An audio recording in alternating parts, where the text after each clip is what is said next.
सबको नमस्ते और thank you for joining me. आज का मंत्र बोल लेते हैं। हे ईश्वर दयानिधे भवत कृपया अनेन जपोपासनादि कर्मणा धर्मार्थ काम मोक्षाणाम सत्य सिद्धिर भवेन। नमस्ते। हाँ जी, हाँ जी, अरुणा जी, आप पूछिए, क्या पूछना चाहते हैं? मेरा ये सवाल था कि हमें पुरुष और प्रकृति, ये दो एंटिटीज आपने अच्छी तरह से समझाई थी। और कल आप जब शक्ति के बारे में, माँ देवी के बारे में बता रहे थे, तो मेरे मन में ये सवाल आया कि ये शक्ति का स्वरूप है, तो शिव और शक्ति, क्या ये पुरुष और प्रकृति के ही रूप है? नंबर 1। और दूसरा मेरा सवाल ये है कि देवी तो हमें बहुत सी सिद्धियां देती है, क्या वो सिद्धियां हमें प्रकृति से टुवर्ड्स प्रकृति लेने के लिए वो काम में आती है? वो भी उसका एक काम है कि हमें प्रकृति की तरफ ले जाना और इस जन्म मृत्यु के चक्कर में हम रहे इसलिए। लेकिन हम तो प्रार्थना करते हैं देवी से, भुक्ति मुक्ति दायिनी। तो जो हमें इस प्रकृति की तरफ ले जाती है, क्या वही हमें मुक्ति दे सकती है? इसलिए हम इस शक्ति की प्रार्थना करते हैं। ये मेरे 2 सवाल हैं। नहीं, देखिए, पहली बात तो ये है, जो शिव और शक्ति है वो पुरुष और प्रकृति नहीं है। जो शक्ति है वो प्रकृति नहीं है। जो प्रकृति है वो शक्ति और शिव की कृति है, क्रिएशन है। तो जब वो शिव और शक्ति की क्रिएशन है तो वो ऑब्वियसली प्रकृति नहीं, प्रकृति जो है वही वो नहीं है। जो क्रिएटर है वो क्रिएशन नहीं होता।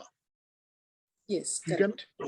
जो क्रिएटर है वो क्रिएटर होता है, जो क्रिएशन है वो उसकी क्रिएशन होती है, वो क्रिएटर क्रिएशन नहीं बन जाता।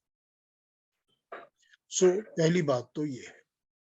दूसरी बात ये है कि जो भक्ति है वो हमको प्रकृति से, या सिद्धियां जो है वो हमको प्रकृति से जोड़ती नहीं है।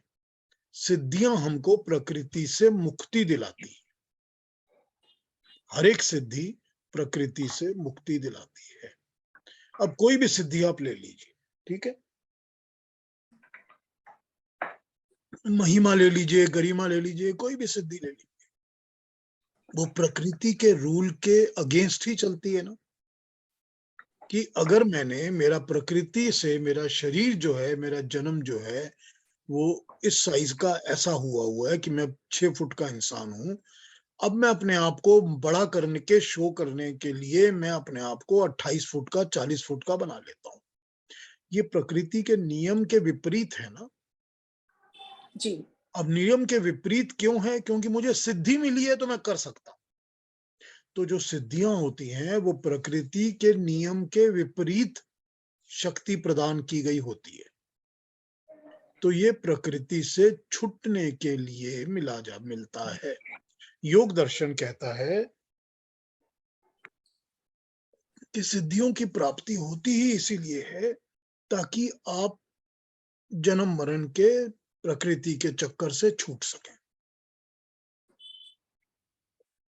छूटना संभव है, छूटना पॉसिबल है। ये सिद्धियां मिलने पर ही समझ में आता है कि कोई भी एक सिद्धि जब मनुष्य को मिल जाती है तो मनुष्य को समझ में आता है कि प्रकृति के ग्रास्प से, पकड़ से छूटना पॉसिबल है।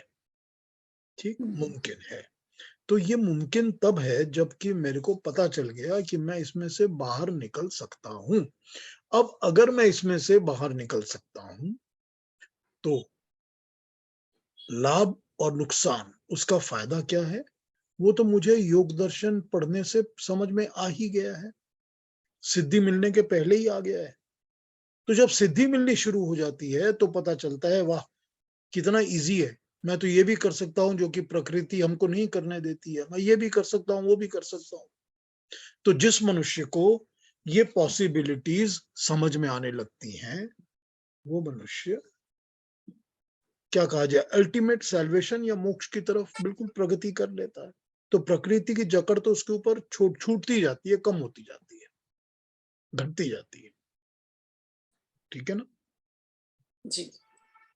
मैं तो कुछ अलग ही समझ रही थी। मैं समझ रही थी कि ये सिद्धियों के पीछे जब मीन्स प्रकृति सिद्धियां इसलिए देती है कि तुम इसमें अटक जाओ, आगे प्रगति मत करो, तो तुम्हारी प्रगति वही रुक जाती है। जो लोग योग सिद्धि प्राप्त करते हैं और चमत्कार दिखाने लगते हैं, वो प्रकृति से ज्यादा जुड़ जाते हैं, ऐसा मुझे लग रहा था।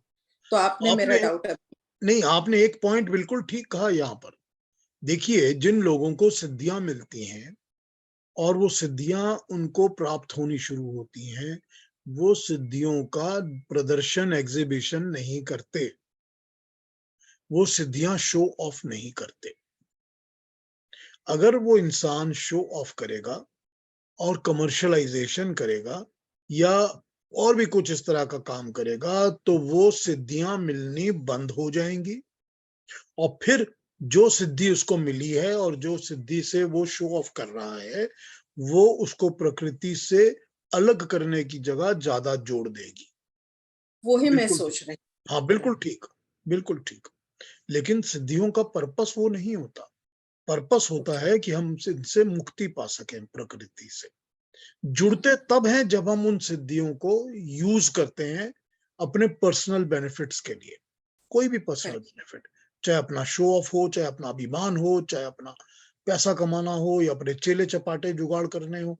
जब हम शो ऑफ के लिए यूज करते हैं तो वो हमारे को अटका देती है सिद्धि। ये योग दर्शन में कहा गया है कि तुम जब भी अपनी सिद्धियों को प्रदर्शित करोगे, शो ऑफ करोगे, तो वो सिद्धियां तुमको प्रकृति से अटका देंगी और इसके बाद तुमको और कोई सिद्धि नहीं मिलेगी। ये बड़ा क्लियरली कहा गया है।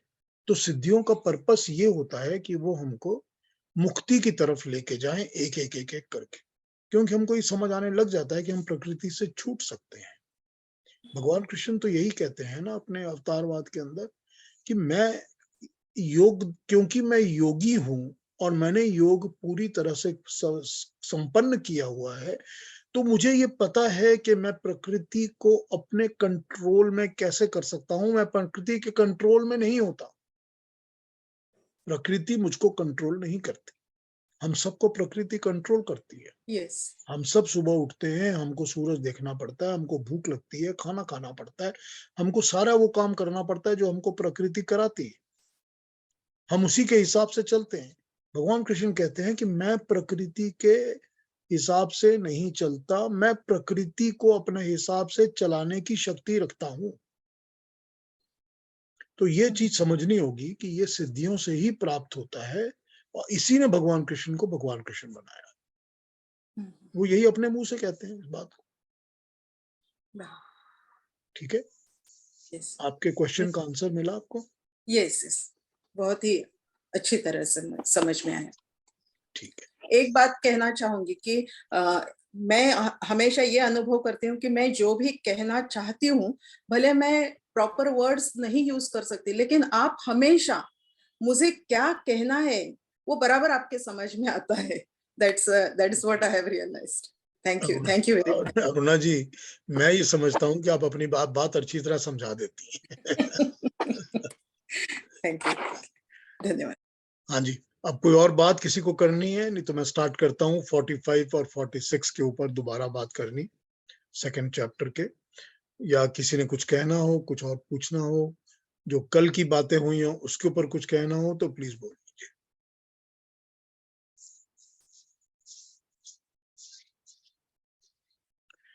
तो फिर ऐसा करते हैं कि आप सब अपने आप को म्यूट कर लीजिए प्लीज। और अरुणा जी से रिक्वेस्ट करता हूं कि आप एक बार 45 46 को दोबारा पढ़ दीजिए। तो आप उनको दोबारा पढ़ देंगी, उसके बाद मैं फिर से दोबारा 45 और 46 को समझाना शुरू करूंगा। बाकी सब अपने आप को प्लीज म्यूट कर लीजिए, प्लीज। हाँ जी अरुणा जी। जी। त्रैगुण्य विषया वेदा निस्त्रैगुण्यो भवार्जुन निर्द्वन्द्वो नित्यसत्त्वस्थो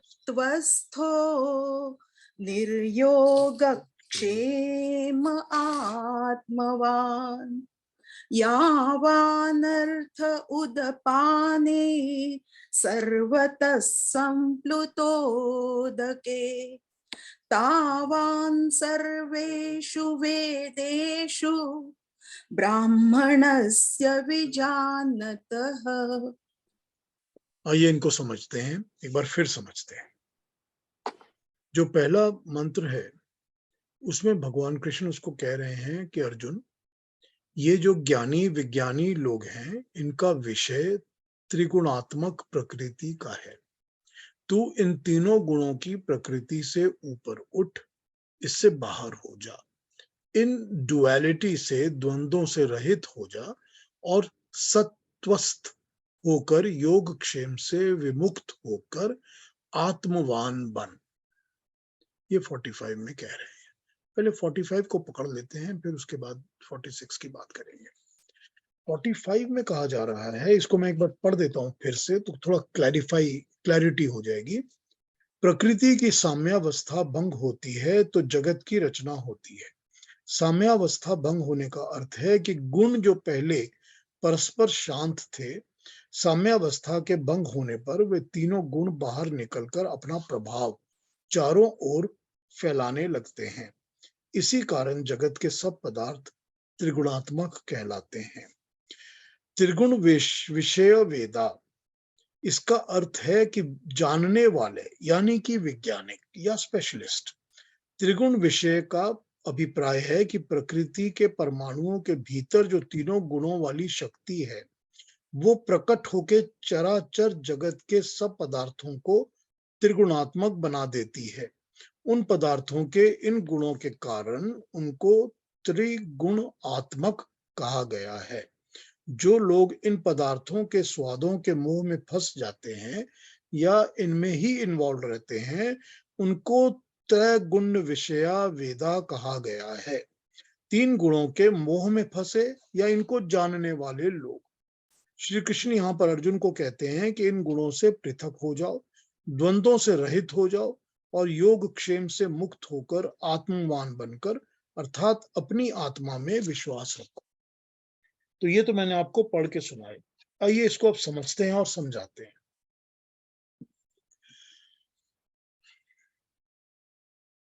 हमको ये पता चल गया है कि हर चीज जो है क्रिएशन की, हर क्रिएशन की वस्तु वो एटम्स के साथ बनती है। ये हमको मॉडर्न साइंस भी यही कहता है और हमको पता है कि एटम से ही हर चीज बनती है। हर एक चीज में एटम्स होते हैं, ठीक। एटम्स संयुक्त होते हैं, संगठित होते हैं तो फॉर्म्स लेना शुरू कर देते हैं, करेक्ट। अब बात यह है कि वही एटम्स वायु में होते हैं, हवा में भी एटम्स होते हैं, लेकिन वो क्योंकि लूजली बाउंड होते हैं तो वो बह सकते हैं, उड़ सकते हैं, उनकी क्वालिटी अलग होती है। वही एटम्स पत्थर में होते हैं, और पत्थर क्योंकि सॉलिड होता है, वो टाइटली बाउंड होता है, तो वो एटम्स वहां पर उसको पत्थर बना देते हैं। लेकिन हमको ये पता चल गया है कि हर एक चीज के अंदर, हर एक वस्तु में जो भी निर्मित होती है, निर्माण की वस्तु, उसमें एटम होते हैं, एटम से ही बनती है। हो गया। अब हमको ये भी पता है कि हर एटम के अंदर, हर एक एटम के अंदर 3 इंग्रेडिएंट्स जरूर होते हैं, जिनको हम इलेक्ट्रॉन, प्रोटॉन, न्यूट्रॉन कहते हैं। हमको पता है कि हर एटम में ये 3 तो जरूर होते हैं, इलेक्ट्रॉन, प्रोटॉन, न्यूट्रॉन। और हमको ये पता है कि एटम को हम तोड़कर छोटा कर सकते हैं, और भी छोटा कर सकते हैं, और भी छोटा कर सकते हैं। लेकिन जितना भी छोटा करते हैं, उस पर्टिकुलर ब्रोकन पार्ट के अंदर भी ये 3 गुण, यानी कि ये 3 चीजें, इलेक्ट्रॉन, प्रोटॉन, न्यूट्रॉन, रहते ही हैं। ठीक है ना। यहां तक तो क्लियर है, क्योंकि ये सारा कुछ मॉडर्न साइंस ने बताया हमको, हमने पढ़ा है स्कूलों में, कॉलेजों में। अब यहाँ पर बात ये है कि हम ये कहते हैं, यानी कि हमारा साइंस, वैदिक साइंस ये कहता है कि ये एटम्स बनाने का काम परमाणुओं का होता है। जो परमाणु होता है वो उससे भी बहुत माइन्यूट होता है, जो कि अभी तक मॉडर्न साइंस को दिखा नहीं, समझा नहीं, समझ में नहीं आया, लेकिन है। तो वो परमाणु जो होता है वो ही एटम्स बनाने का काम करता है। वो परमाणु के अंदर भी ये तीनों गुण होते हैं, जिसको हम इलेक्ट्रॉन, प्रोटॉन, न्यूट्रॉन को अपनी लैंग्वेज में सत्व, रजस और तमस कहते हैं। ठीक? वो कहता है कि हर एक परमाणु के अंदर सत्व, रजस और तमस होते हैं। प्रकृति बनने के पहले, यानी कि परमात्मा का तेज पड़ने से पहले, ये प्रकृति जो सब जगह फैली हुई है, हर जगह पर जहां पर कुछ भी है वहां पर प्रकृति है। जहां भी प्रकृति है उसके वो मॉलिक्यूल, उसके वो सॉरी स्मॉल एटम्स, या उसको परमाणु कहा जाए, परमाणु हर जगह पर है। परमाणु जहां भी है वो शांत है, वो कुछ नहीं कर रहे, क्वाइट पड़े हुए हैं, उसको साम्यावस्था कहते हैं। साम्यावस्था, सम अवस्था, इक्विलिब्रियम की अवस्था। तो वो जो स्टेटस है उसका, साम्यावस्था, उसका मतलब है कि जो अंदर के गुण हैं, अंदर के तीनों क्वालिटीज हैं इनहेरेंट, सत्व, रजस और तमस, ये शांत बैठे हुए हैं, क्वाइट बैठे हुए हैं, ये काम नहीं कर रहे, ये इंटरेक्ट नहीं कर रहे। करेक्ट? अब ये कहा जाता है कि जब परमात्मा की अग्नि, परमात्मा का तेज, परमात्मा का विप्लैश इनके ऊपर पड़ता है, जब परमात्मा का विप्लैश इनके ऊपर पड़ता है तो ये एक्टिवेट होना शुरू हो जाते हैं, इनमें एनर्जी आ जाती है। उसको ही गॉड कंटेंट कहा जाता है। वो एनर्जी जो होती है वो इनको, जो अंदर छुपे हुए तीनों गुण हैं जो इंटरनलाइज हैं, उनको एक्सटर्नलाइज कर देती है। जब गुणों को एक्सटर्नलाइज करती है तब ये गुण एक परमाणु दूसरे परमाणु के साथ इंटरैक्शन करना शुरू करता है। क्योंकि अब वो, जैसा आपको एक एटम के फोटो में दिखाया या उसकी ड्राइंग में दिखाया जाता है कि एक गोल पीस है, उसके अंदर जो है उसको न्यूट्रॉन कहा गया है, और उसके चारों तरफ जो चक्कर से सिंपल तरीके से सर्कल लगा रहा है उसको प्रोटॉन कहा गया है, और जो ज्यादा ऐसे ऐसे ऐसे ऐसे करके घूम रहा है उसको इलेक्ट्रॉन कहा गया है। करेक्ट? तो जैसे ही परमाणु के अंदर ये शक्तियां एक्सटर्नलाइज हो जाती हैं, उसके अंदर तेज आ जाता है, उसके अंदर वो एनर्जी आ जाती है, तो ये क्योंकि इस तरह की शेप या इस तरह की फंक्शन में काम करने लगते हैं, तो जरूरी बात है कि एक परमाणु दूसरे परमाणु के साथ टकराता है या दूसरे परमाणु के साथ इंटरैक्ट करता है, जुड़ता है, डिस्ट्रैक्ट करता है, उसकी इंटरेक्शन शुरू हो जाती है। इसी से सारी सारी सृष्टि बननी शुरू होती है। इसी से फिर जब वो गुट बनते हैं, ग्रुप्स बनते हैं, तो हम उसको अणु कहते हैं या उनको एटम्स कहा जाता है। कितने एटम्स के अंदर कितने परमाणु होते हैं है लिखा हुआ, मैंने पढ़ा है, ये भी कभी इसके बारे में भी बता दूंगा आपको। अब वो कितने परमाणुओं का एक एटम बनता है ये भी डिपेंड करता है, मगर एटम्स परमाणुओं के ही बनते हैं, और फिर वो एटम्स जो होते हैं वो क्रिएशन बनानी शुरू करते हैं। लेकिन लेकिन लेकिन हर एक एटम और हर एक परमाणु के अंदर ये तीन गुण तो होते ही हैं, जो सत्व, रजस और तमस है, या जो इलेक्ट्रॉन, प्रोटॉन, न्यूट्रॉन है, ये तीनों गुण होते हैं हर एक परमाणु के अंदर। अब क्योंकि हर एक परमाणु के अंदर ये तीनों गुण होते हैं, तो ये ऑब्वियस है कि प्रकृति में जो भी चीज बनी है उस चीज के अंदर ये तीन गुण भी हैं, है ना? क्योंकि एटम के अंदर होते हैं, और हर चीज एटम से ही बनती है। ये भी हमको पता है कि हर चीज एटम से बनती है, और एटम के अंदर ये तीनों गुण जरूर होते हैं, ये भी हम लोगों को मालूम है। तो अब जो, क्योंकि हर एटम के अंदर ये तीनों गुण होने जरूरी हैं, तो हर वस्तु जो बनती है, जो भी क्रिएट होता है, उसमें ये तीनों गुण होते ही हैं। तो ये हो गया त्रिगुणात्मक प्रकृति, तीन गुणों वाली प्रकृति। ठीक? अब हम भी तो प्रकृति से बने हुए हैं, मेरा शरीर प्रकृति से बना हुआ है, तो शरीर के अंदर जो खून चल रहा है, जो हड्डियां हैं, जो बॉडी है, जो मांस है, सब कुछ प्रकृति से बना हुआ है। तो हर एक के एटम के अंदर ये तीन गुण जरूरी हैं। ठीक है? यही कॉम्बिनेशन है। इसके अलावा जो मेरा मन है या मेरी जो बुद्धि है, अहंकार है, ये भी तो प्रकृति से ही बना है ना। कल इस पे बात हुई थी ना। जब ये भी प्रकृति से बना हुआ है और हमने ये भी प्रकृति से लिया है, तो इनमें भी तो ये तीनों गुण हैं। हम सॉलिडली पकड़ के नहीं देख सकते, हाथ में नहीं उठा सकते, लेकिन कोई तो डिनाई नहीं करता ना कि ह्यूमन के अंदर या किसी भी लिविंग बीइंग के अंदर एक इंटेलेक्ट होता है। साइंस तो कहता है कि पेड़ पौधों में भी इंटेलेक्ट होता है, कहता है ना। तो इसका मतलब है कि वो इंटेलेक्ट एक ऐसी चीज है जो कि प्रकृति से सबको मिलती है। तो ऑब्वियसली उस इंटेलेक्ट के अंदर भी तो ये तीनों गुण हैं, क्योंकि वो भी प्रकृति से मिली है। हमारे माइंड के अंदर भी ये तीनों गुण हैं। तो भगवान कृष्ण कह रहे हैं अर्जुन को कि ये तीनों गुणों की अटैचमेंट्स से तू बाहर निकल जा। तीनों गुणों की अटैचमेंट्स क्या होती है? मतलब होता है प्रकृति के द्वारा बनाई, इस दुनिया में बनाई हुई किसी भी चीज से, किसी भी वस्तु से, इनसे अटैचमेंट से तू बाहर निकल जा। ठीक, समझ आया? तो यहां पर भगवान कृष्ण उसको, अर्जुन को यही कह रहे हैं कि तू ये त्रिगुणात्मक प्रकृति के पकड़ से बाहर निकल जा। जब तू इनसे बाहर निकलेगा, जब तुझे ये चिंता नहीं रहेगी, क्या नहीं रहेगी?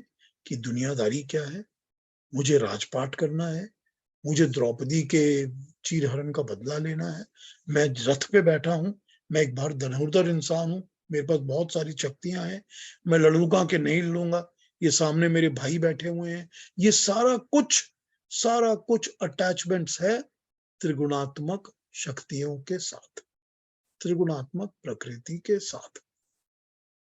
ये सारा अटैचमेंट इसी से, यहीं से क्रिएट हुआ है अटैचमेंट। तो ये है वो त्रिगुणात्मक शक्ति जिससे अर्जुन जुड़ा हुआ है किसी न किसी रूप में।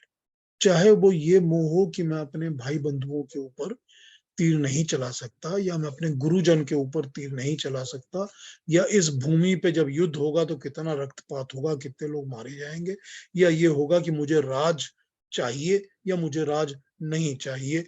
ये सब चीजें, ये सभी चीजें इस प्रकृति, इस दुनियादारी के साथ जुड़ा हुआ कंटेंट है, जुड़ा हुआ विषय है, टॉपिक है। तो ये हो गया त्रिगुणात्मक प्रकृति, जिससे कि वो अर्जुन को अलग होने के लिए कह रहे हैं कि तू इनसे अलग हो जा, तू इन सब चीजों के बारे में मत सोच। ठीक, यहां तक क्लैरिफाई हो गया। जो इसमें वर्ड आया है त्रिनिस्त्रैगुण्य विषय वेदा, बहुत बहुत ट्रांसलेशंस में मैंने ये पढ़ा है कि यहां पर इसका मतलब है कि जो वेद हैं वो ऋग, यजु, साम, तीन विषयों पे बातें करते हैं, तो इन तीनों विषयों को भूल जाओ। ये बहुत गलत ट्रांसलेशन है। कहीं भी आपको दिख जाए, उस ट्रांसलेशन की किताब को उठा के रख दीजिए, आगे मत पढ़िए कि ये गलत बोल रहा है, इसको समझ नहीं है संस्कृत की, मत समझिए उसको। यहां पर जो शब्द वेदा है उसका मतलब है विद्यावान, जानने वाला। जो ज्ञान या जानना होता है, विदित करना होता है, उससे वेदा शब्द बनता है। विदित, जाना, जनाना, बताना, किसी बात को बतला देना, to bring into your knowledge, ये है विदित करना। और विदित करने की प्रक्रिया को वेदा कहा जाता है, या जानने वाले को वेदा कहा जाता है। वहीं से हम शब्द विद्या लेके आते हैं, और विद्यावान वही होता है जो जानता है। ठीक, परमात्मा ने, भगवान ने भी, जब ईश्वर ने भी जब हमारी प्रकृति को बनाया और बना के ये सोचा कि मुझे तो सारी मैनकाइंड को कुछ बताना है, कुछ नॉलेज देना है, तो उसको हमने वेदा कहा, वेद कहा। ठीक, वेद मतलब ज्ञान, मतलब विद्या, यही शब्द है। तो जो निस्त्रैगुण्यात्मक विषया वेदा है, उसका मतलब है इन तीन गुणों को जानने वाला। तो ये 3 गुणों को जानने वाला कौन है? ये 3 गुणों को जानने वाला है जो इन 3 गुणों के साथ इन्वॉल्व्ड है, इनको यूज करता है या इन पर रिसर्च करता है, डेवलपमेंट करता है, वो सब 3 गुणों को जानने वाले हैं। वो भी है जो इनके अंदर लिप्त है, पूरी तरह से इन्वॉल्व्ड है, बड़ी अच्छे तरीके से इनके साथ जीवन स्पेंड कर रहा है कि मुझे तो बस यही ये खाना है, ये पीना है, यही करना है, भोगना है, यही सब कर रहा है, वो भी इसमें इन्वॉल्व है। उसको भी पता है, उसको पता है तभी तो वो कर रहा है। उसको पता है कि मुझे यही चाहिए, मुझे यही पीना है, मुझे रोज शराब पीनी है, तो उसको शराब के बारे में मालूम है, तो पी रहा है। जिसको धन बहुत कमाना है, उसको धन के बारे में मालूम है कि हाँ भाई इस तरह कमाओ, इस तरह कमाओ, तो वो उसके बारे में वेदा है, नॉलेजेबल है। और जो रिसर्च कर रहा है, जो साइंटिस्ट हो गया है, वो भी अपने सब्जेक्ट के ऊपर तो है ना ज्ञानकार, उसी सब्जेक्ट पर उसने अपना नॉलेज पूरा बनाया हुआ है, वो भी उस विषय में वेदा है। तो ये यहाँ पर इस रेफरेंस में यूज हुआ है कि जो भी इस तरह के सब्जेक्ट्स को जानने वाले हैं और जानते हैं और जानने लायक नॉलेज है, इन सब से तू अपने आप को अलग कर ले। अभी तो उसको लग रहा है कि जो सामने भीष्म पितामह बैठे हैं वो गुरु हैं, तो वो गुरु या वो मेरे सीनियर हैं और मेरे चहेते चाचा ताया जो भी हैं, तो वो विषय जो है वो भी तो त्रिगुणात्मक है। ये रिलेशनशिप जो है मेरी, वो भी तो प्रकृति ने क्रिएट की है ना। अगर प्रकृति मेरे को उसके साथ पैदा ना करती तो मेरा रिलेशनशिप उससे नहीं होता, या उसकी उम्र ज्यादा ना होती, या वो मुझको शिक्षा ना देता, मुझको एजुकेशन ना देता, तो मेरा गुरु नहीं होता। ये भी तो सब कुछ प्रकृति के द्वारा है ना। तो ये भी तो सब चीजें त्रिगुणों से ही भरी हुई है ना, इनमें भी तो तीनों गुण भरे हुए हैं ना। तो तू इन तीनों गुणों से ऊपर उठ जा, इनसे अलग हो जा। क्यों हो जा? क्योंकि जब भी हम कोई मेडिटेटिव काम करते हैं, कॉन्सेंट्रेटेड काम करते हैं, हम सब इंसान, तो हम इन तीनों गुणों से ऊपर उठ चुके होते हैं। आप अपने हमारे सबके जीवन में ही देख लीजिए। मुझे जब किसी चीज पर बहुत कॉन्सेंट्रेटेड काम करना है, मुझे पढ़ाई करनी है, मुझे एक थीसिस लिखनी है, मुझको एक पीएचडी का काम करना है, तो मैं बहुत सारे दूसरे सब्जेक्ट्स को छोड़ दूंगा, बहुत सारी दूसरी बातों को, दूसरी आदतों को, दूसरी लोगों से मिलने का, दूसरी सब चीजों को छोड़ दूंगा। तो मैं जरूरी बात है ना कि बहुत सारी त्रिगुणात्मक प्रकृति की चीजों को छोड़ रहा हूं, तभी मैं मेडिटेट कर सक रहा हूँ, कॉन्सेंट्रेट कर सक रहा हूँ। सबके जीवन का यही हाल है ना। अगर मुझे शूट करना है और मुझे एम करना है और मेरे सामने एक टारगेट है और मैंने अपने हाथ में गन उठाई है और मुझे बिल्कुल परफेक्ट टारगेट शूटिंग करनी है, तो क्या होगा? मेरा ध्यान हर तरफ से हट जाएगा। तब मुझे वो मछली की आंख नजर आएगी, बस तब मुझे वो टारगेट का सर्कल नजर आएगा, बाकी सब कुछ मैं भूल जाऊंगा। मेरे बीवी बच्चे, मेरा खाना पाना, मेरे आसपास कौन है, हवा है, ठंड है, गर्म है, सब भूल जाऊंगा। यही भगवान कृष्ण उसको बता रहे हैं अर्जुन को कि तू मेरी बात समझेगा तब जब तू ये सब कुछ भूल जाएगा। और फिर अगले सेंटेंस में इसको डिटेल में समझाते हैं कि क्यों बता रहे हैं इस बात को। तो क्या कह रहे हैं वो कहते हैं कि तू इन सब को भूल कर, इन सब से ऊपर उठ के सत्वस्थ, ठीक है ना, या नित्य सत्वस्थो निर्द्वंदो, द्वंद इस डुअलिटी, इस डाउट कि मैं ये करूं या वो करूं, इससे हट जा। निर्द्वंद होना, द्वंद, डुअल, डुअलिटी, अलग अलग दो चीजों पर, दो नावों पे पाव रखना, द्वंद।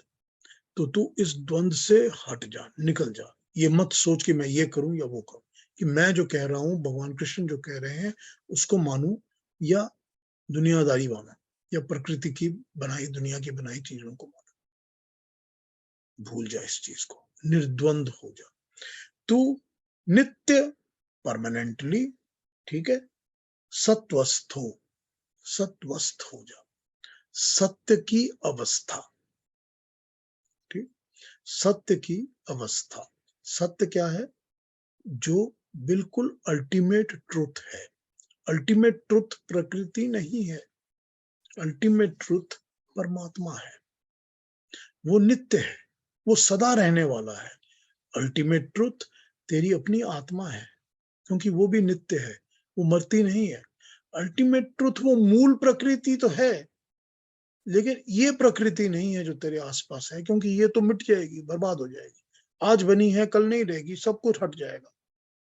तो नित्य सत्य, जो नित्य रहने वाला सत्य है, परमानेंटली हमेशा रहने वाला सत्य है, उसकी अवस्था, उसकी स्टेट, उसकी सिचुएशन, उस पर आ जा। निर्योग क्षेम आत्मवान। ठीक।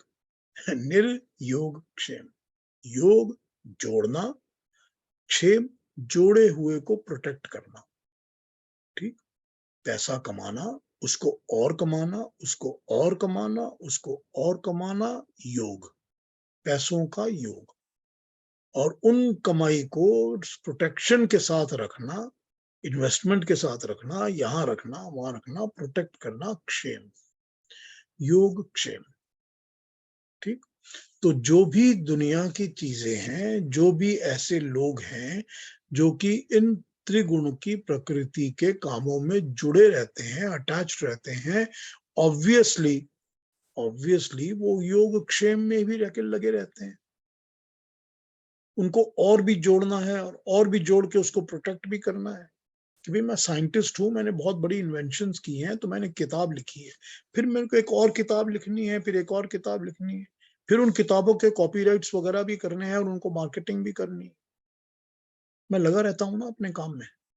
तो ये योगक्षेम है। ठीक। तो तू इनकी अवस्था से, प्रकृति के 3 गुणों से अलग तो हो जा, इसके जोड़ तोड़ में भी मत पड़। ये तेरा काम नहीं है कि तू सोच रहा है कि मैं एक राज्य को प्रोटेक्ट करूंगा, या मैं एक राज्य में जुड़ जाऊंगा, या उनको बढ़ाऊंगा और भी इंक्रीज करूंगा। ये सारी बातें मत सोच। उसकी जगह तू आत्मवत हो जा, अपने आत्मा के साथ जुड़, क्योंकि नित्य सत्य अवस्था तेरी अपनी आत्मा ही है। तेरे अंदर जो तेरी आत्मा है, वही है जो नित्य सत्य अवस्था वाली है।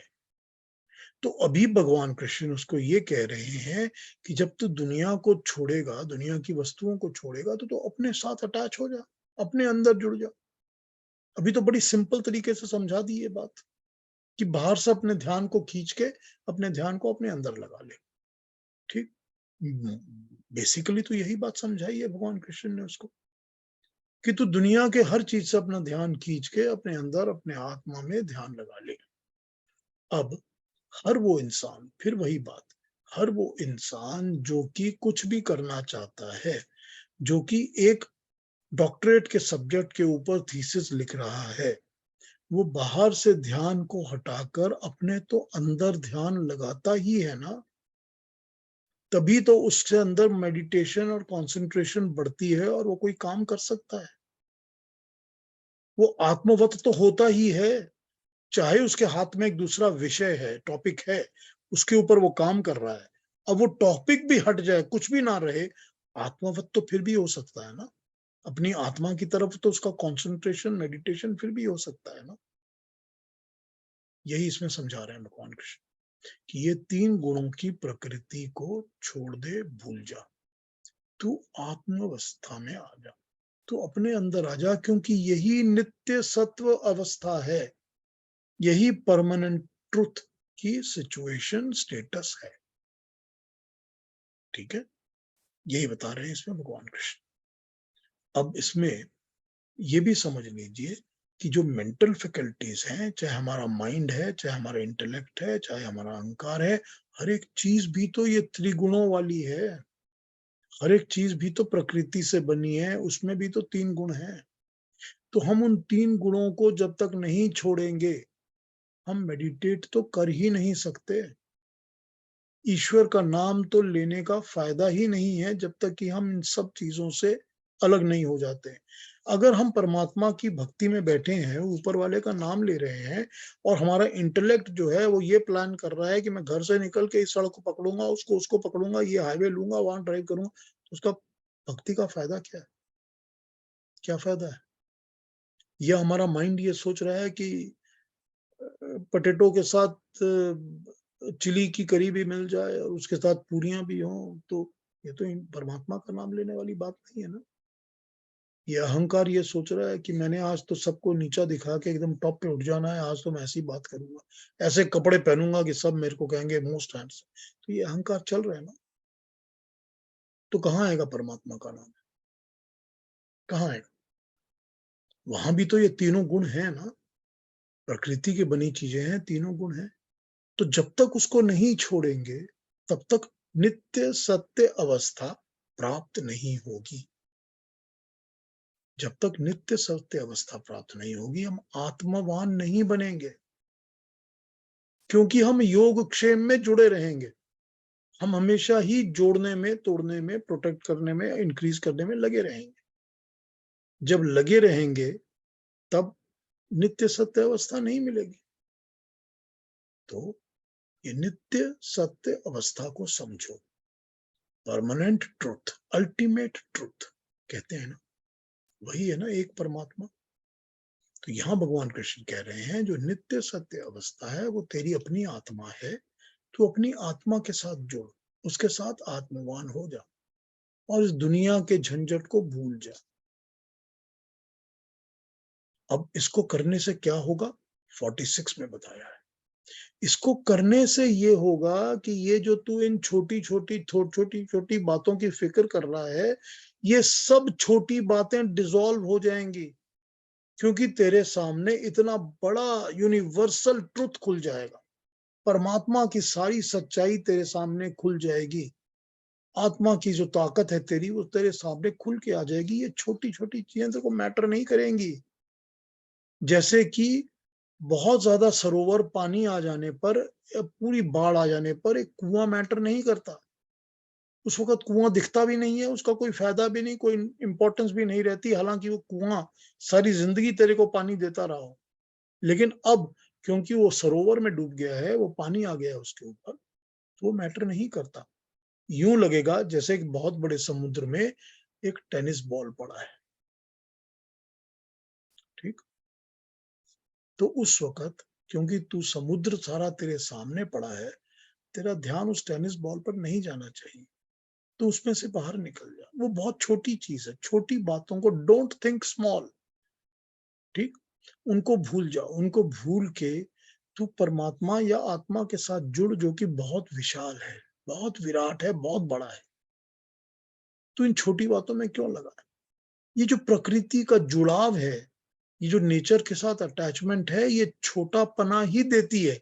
क्योंकि इंसान एक limited sphere, limited activity, limited thought के अंदर ही जुड़ा रहता है। अच्छा है बुरा है वो नहीं है, लेकिन वो लिमिटेड के अंदर तो जुड़ा हुआ है ना। इस लिमिटेड से तू जोड़ से निकल जा, निकल के तू अनलिमिटेड की तरफ प्रोग्रेस कर। जब तू अनलिमिटेड की तरफ प्रोग्रेस करेगा, तब तू आत्मवान होगा। तेरी आत्मा जागेगी, तेरे को पता चलेगा। जब तक आत्मा रियलाइज नहीं करती, परमात्मा को रीच नहीं कर सकती। परमात्मा अंदर बैठा है। परमात्मा हम सब के अंदर बैठा है, लेकिन हम उसको छूते या उसको रियलाइज या उससे कांटेक्ट करते हैं आत्मा के थ्रू। हम शरीर से नहीं कर सकते, हम बॉडी से नहीं कर सकते, हम माइंड, इंटेलेक्ट, चित्त, अहंकार से नहीं कर सकते। हम आत्मा के थ्रू ही उसको रियलाइज करके उससे कांटेक्ट कर सकते हैं। तो जब तू आत्मवान होगा, तब तू नित्य सत्य अवस्था में पहुंचेगा। तब ये छोटी चीजें तेरे को मैटर नहीं करेंगी। They will not matter at all. ये है जो बेसिक लेसन है 45 और 46 का। अब इस पर कुछ पूछना हो, कोई क्वेश्चन हो, कोई कमेंट्स हो, तो अपना माइक्रोफोन ऑन करिए और पूछ पीयूष जी, लीजिए मुझसे। बहुत ही अच्छा लगा आज। बहुत अच्छे से आपने समझाया और बहुत डिटेल में समझाया। उसके लिए पहले आत्मवान खुद को बनना पड़ेगा। बिल्कुल बिल्कुल। आत्मवान बनने के लिए नित्य सत्य अवस्था कौन सी है ये समझनी पड़ेगी। बिल्कुल बिल्कुल। और आज ये उसको आपने वर्ड्स बाय वर्ड समझाया, बहुत अच्छा। इसका यही मतलब है। देखिए बहुत अच्छे। एक श्लोक है, सारी गीता में बिल्कुल सिर्फ एक श्लोक है। ये एक श्लोक जिंदगी बदल देगा। बिल्कुल। ये एक श्लोक पर अगर पढ़ाई की जाए, ध्यान दिया जाए, इसी के ऊपर चिंतन किया जाए तो इंसान की सारी जिंदगी बदल देगा। अब ऐसे तो गीता में कितने श्लोक भरे हुए हैं, इसीलिए कहते हैं कि रोज उठ के कुछ पढ़ो तो इसमें कुछ ना कुछ नया मिलता है। तो अब इस बिल्कुल श्लोक पे मैंने आज आपको ये बात बताई है, कुछ दिन बाद अगर दोबारा बताऊंगा तो फिर कुछ नया दिमाग में आ जाएगा, ध्यान में आ जाएगा। बिल्कुल। बहुत अच्छा था, बहुत अच्छा आया आज समझ में। ये थोड़ा सा मैं वर्ड्स में बहुत कंफ्यूज थी, पढ़ा भी था मैंने जबकि दोबारा इसको, लेकिन बहुत अच्छा लगा। बहुत अच्छा था। समझना पड़ता है ना कि क्या लिखा है, अल्टीमेटली कह क्या रहा है वो। और उसके लिए ये बहुत जरूरी होता है कि इंसान को ये समझ आए कि इसका कंटेक्स्ट क्या है।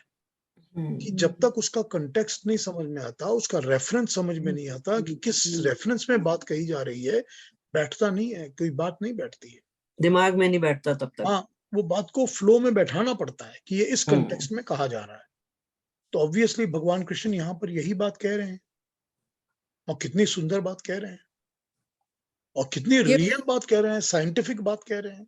बिल्कुल, कितने हजार साल पहले की बातें आज कितनी ट्रू हैं। हाँ, क्योंकि बिल्कुल साइंटिफिक बातें हैं ना। बिल्कुल। तो जब साइंटिफिक है तभी तो ट्रू है ना, तभी तो लास्ट करती है ना। लेकिन पीयूष जी, आपने जो 45 को शुरू करके फ्लो में हमें 46 में जो लेके गए ना, एकदम बढ़िया। बहुत बढ़िया, सही में। क्लास में आने से पहले मैं थोड़ा पढ़ रही थी कि इनका अर्थ क्या होगा, तो बिल्कुल मैं कंफ्यूज हो गई थी, लेकिन इतनी अभी क्लैरिटी आ गई ना, बहुत ही अच्छा लगा आज।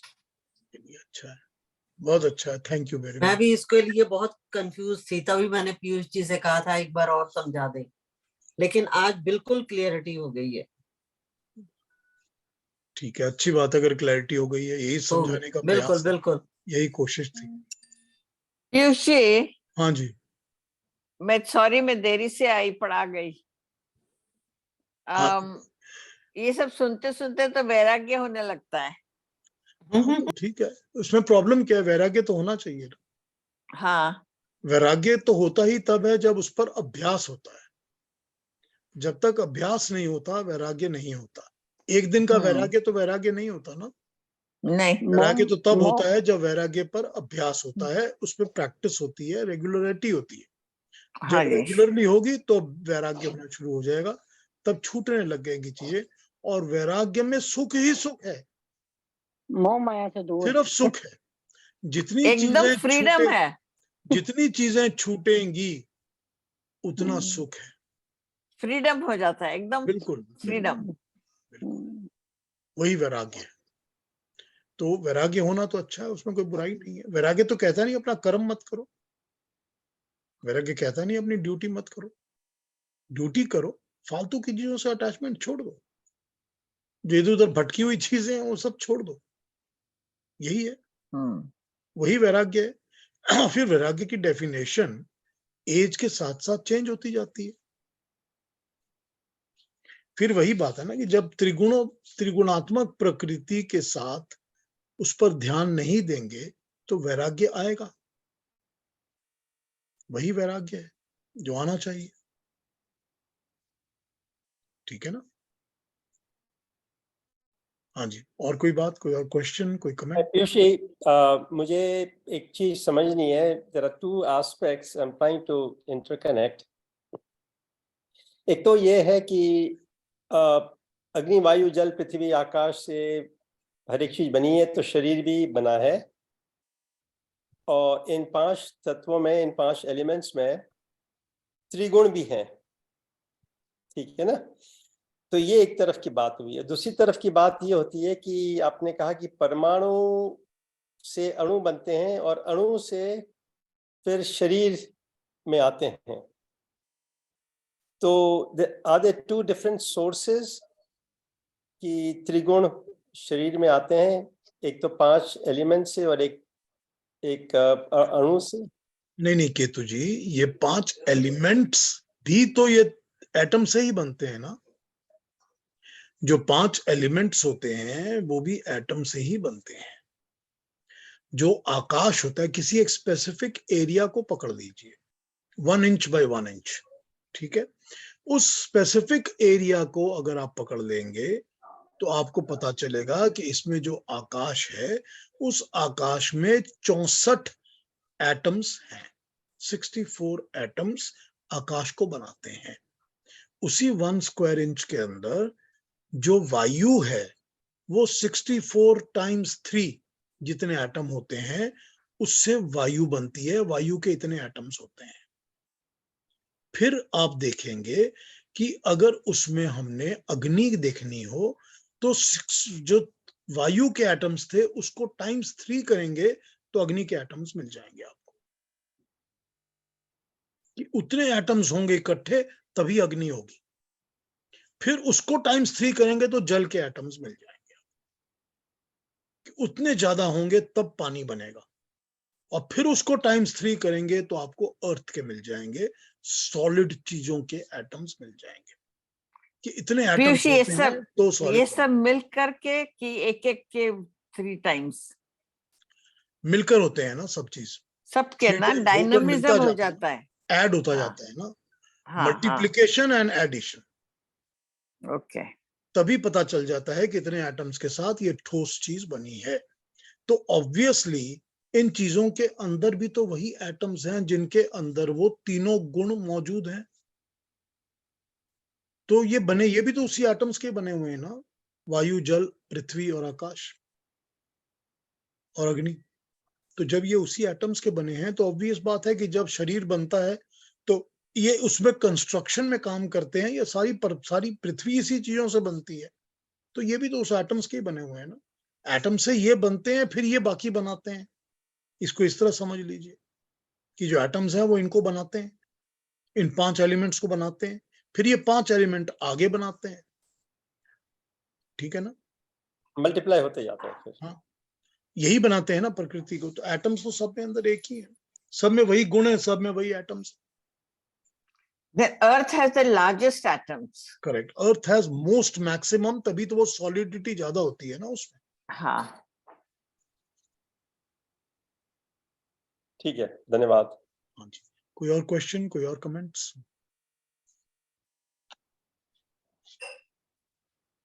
श्वेता जी, आपने कुछ पूछना है आज?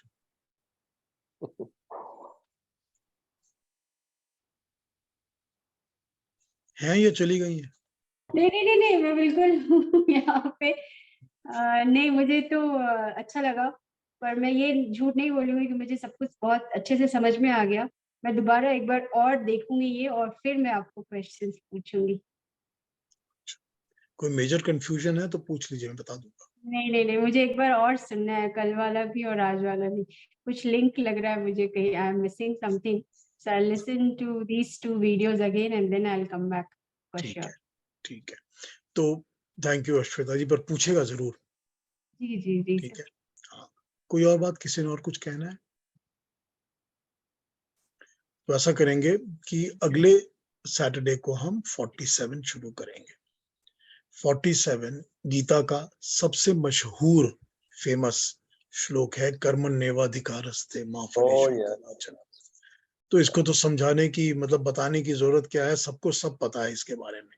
फिर भी जो भी इस पर होगा उस पर हम बात तो जरूर करेंगे। तो अगले सैटरडे हम 47 को पिक करेंगे और उसके बाद 48, 49 जो भी होगा उन पे काम करेंगे। फिर भी अगर आज की बात पर कोई भी क्वेश्चन हो, कोई भी कंसर्न हो तो फिर से पूछ लीजिएगा, मैं दोबारा समझा दूं। ठीक है, तो ऐसा ही करेंगे। ठीक है। तो आज फिर यहीं अंत करते हैं। आज के लिए बहुत बहुत धन्यवाद। बहुत अच्छा समझ में आ गया। अच्छी बात है, थैंक बहुत यू। अच्छा समझाया। नमस्ते सभी को। नमस्ते। नमस्ते जी। नमस्ते। नमस्ते। नमस्ते। Have a good नमस्ते जी। Have a नमस्ते good नमस्ते। week, everybody. बहुत बहुत धन्यवाद।